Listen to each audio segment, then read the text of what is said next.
finish there. How about that? I know, that's better. How were you feeling out there throughout the day?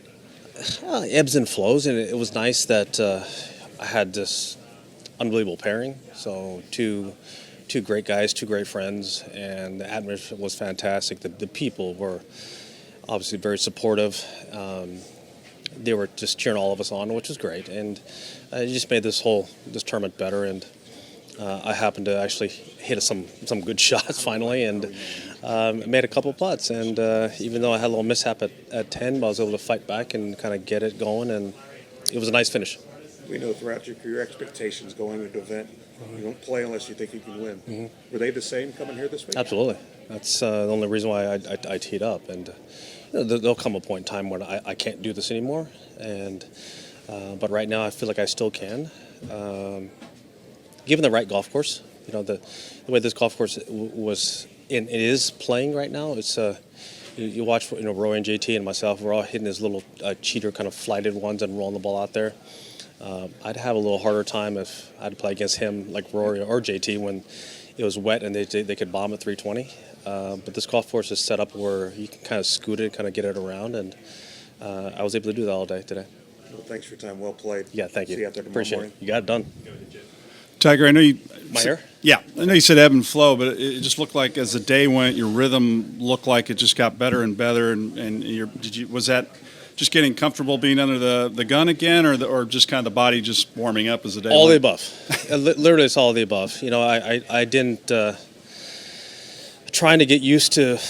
I was able to simulate nerves at home because I've come off layoffs before, and I was able to simulate that stuff. But there's nothing like come game time. Just the feeling of the butterflies and trying to calm all that stuff down. The adrenaline, the ball goes further. Even though it's cold out here, it was going even further than we expected. I had to dial all that back in. Joey hadn't seen me hit a golf ball in a while, and so obviously his feels are. We're trying to get, the feels for out there and the shots and the distances, and we adapted very quickly. And as I was alluding to earlier, it was unbelievable pairing. So to have those two great guys and two great loops on the bag, Bonesy and Joey go back forever. So it was a lot of fun. Are you more aware of fans screaming your name than you used to be, and do you enjoy it more, or did you kind of tune it out? It was a lot louder than I had. I've played in a tournament a long time because I haven't played any tournaments.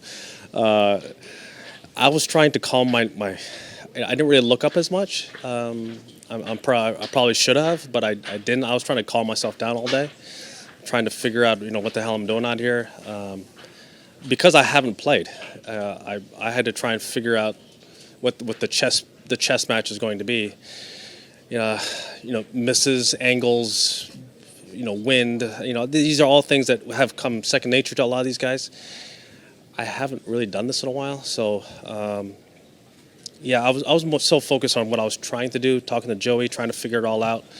I probably should have appreciated the fans more than I did, but there was so much going on in my head, trying to get the ball in the correct spots and the correct feels, just because I haven't done this in a while. Tiger, it would just sort of seem natural that as the round progresses, your ankle's going to maybe get more sore. You're on your feet for so long. Does that make the finish all the more better? Yes, that it you were does. able to get through it? And, yes. And were you struggling with that at the end at all? Yes. I'm a little bit sore right now, and we were laughing, joking, in the scoring tent here. Roy's going to go down and hit some drivers. I said, I'll be right there, right behind you. So no, yes, I need to go and we can do some treatment and get this thing ready for tomorrow. And again, last year you saw it. I didn't finish off the rounds right. Those are things that I hadn't done, and I hadn't played a whole lot, so I was chastising myself pretty hard, coming off of 12, and say, hey, we got to really get this thing going. I don't know how I'm going to do it after hitting a bad tee shot on 13, but let's just somehow figure it out and figure out how to piece together something around even par or one under par, and then just happen to get, 3 in a row coming in.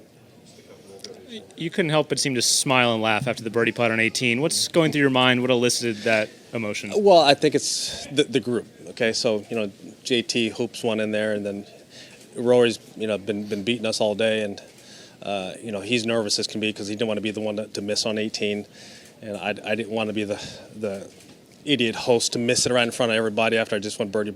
These are all things that we all say amongst each other, but obviously people don't hear it, but caddies hear it, we all hear it, and it was a great round, ebb and flow of us needling each other, encouraging each other, and telling stories, because I haven't been out here, so I'd missed some of the things that have transpired on tour, which is kind of fun.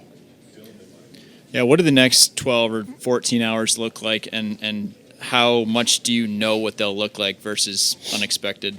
Well, there's a lot of ice going on here, so as I get back to the hotel, it's just icing and treatment, and just hit repeat throughout the whole night, and get ready, warmed up tomorrow, get this big sweat going on, big lift in the morning, and stay warm, and get off to a good start on 10.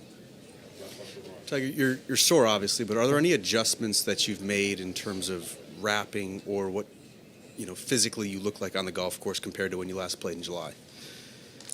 Yeah, my ankle's a lot smaller than it has been. So I've had so many surgeries that the ankles just keeps changing, the leg keeps changing. So yes, the shoes keep changing, the socks keep changing. Everything is a moving target.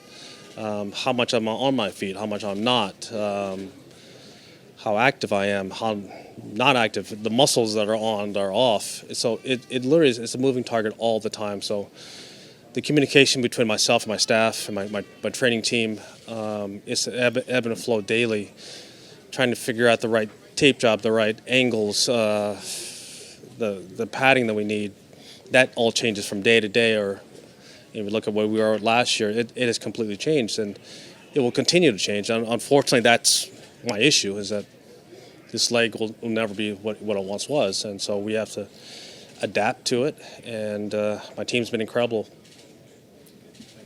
Yeah, you got it. Thank you.